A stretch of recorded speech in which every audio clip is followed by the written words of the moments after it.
Une fois, un grand philosophe m'a dit « Si un jour tu crains de ne point atteindre ta carrière, sache que nous avons tous vécu dans la misère. Car au final, nous venons tous des couilles de notre père. »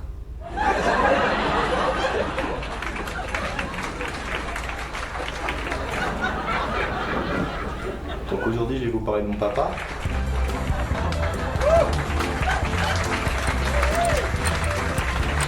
Il faut savoir que moi, j'avais aucune inspiration avant d'avoir entendu cette citation. Et depuis, je vous avoue que j'ai remarqué que mon père, c'est en fait ma plus grande source d'inspiration. C'est vraiment mon Graal, c'est ma Bible, c'est mon carnet de blagues, c'est ma potatoes dans les frites, c'est mon alexandrin dans un verset, c'est mon abonnement à NordVPN pour me brûler en Norvège. À Oslo, précisément.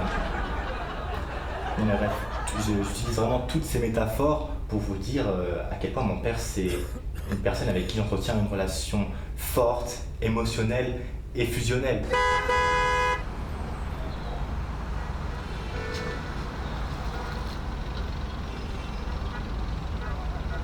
Ça va ? Ça va, on arrive bientôt. Vraiment, mon père, c'est un bon père, hein. Il a été incroyable avec moi. Après, je vous avoue que ça n'a pas toujours été facile, hein. Par exemple, quand j'ai dû lui annoncer que je voulais faire du stand-up, je me suis chié dessus. Et là, il n'y a pas de métaphore, les gars, hein. Je me suis vraiment chié dessus, hein. Bah ouais, mais bon, enfin, si tu reprends la citation, tu peux comprendre que je risque de jamais avoir de carrière, en fait. Et tu veux que je dise quoi à mon père, du coup bonjour papa, je travaille dans rien. Je me branle en Norvège.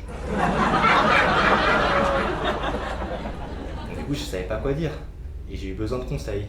Et je vous avoue que j'ai demandé à ChatGPT. Ah d'accord, je vois. Tu veux annoncer à ton père que tu veux faire du stand-up. Toi, le jeune là.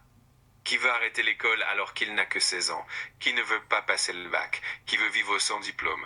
Tout ça pour te lancer dans un domaine où on va te payer avec des pièces dans un chapeau. Et toi, tu veux annoncer ça à ton père? Et tu me demandes à moi un conseil. Eh bien écoute, je vais t'en donner un de conseil. Prépare ton tube de vaseline parce que tu vas te prendre ces 5 phalanges dans la gueule.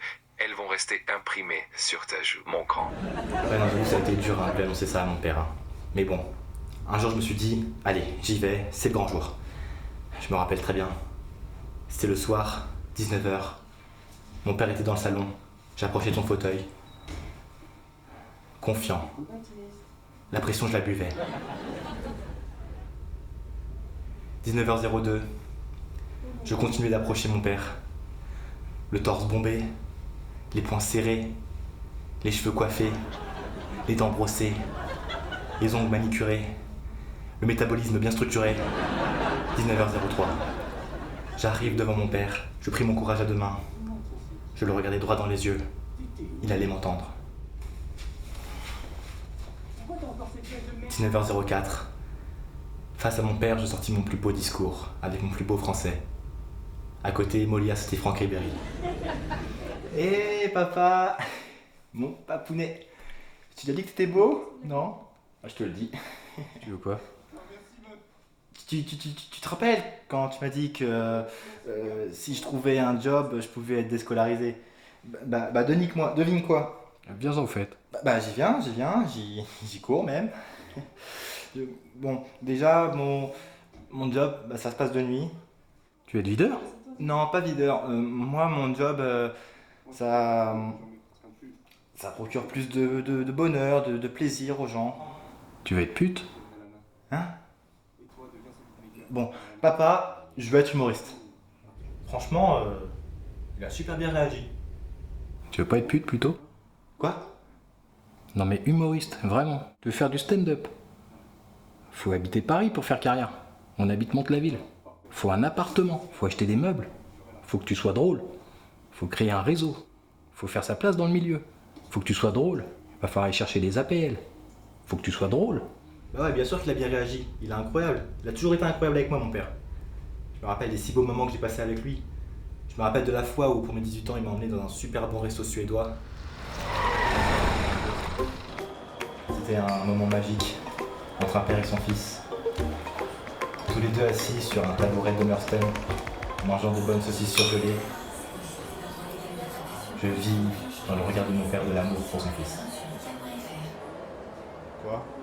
Et puis j'aime tout chez lui, j'aime sa voix du matin après 5 cafés et 3 clopes, j'aime son odeur de parfum qui sent plus dans la salle de bain que sur lui, j'aime sa façon de lire les messages, menton levé, lunettes baissées, toujours fier, même s'il avait envie de me frapper. Je ne verrai qu'en lui que de la puissance.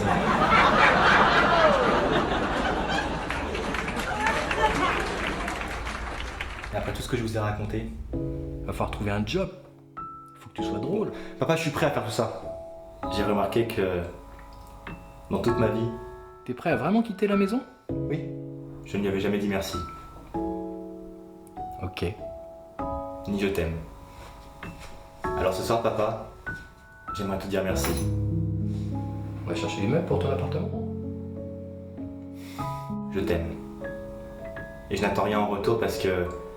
Tiens, va tes courses. T'en as moins pour 2 semaines là. Tu veux que je t'aide à les monter? Non, ça va aller. Ça y est?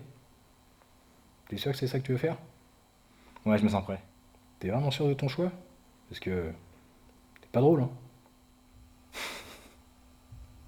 Bon allez mon gars, j'y vais.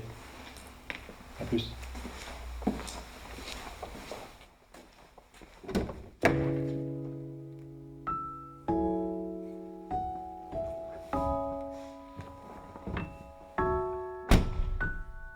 Toi, je sais que tu ne dis pas je t'aime.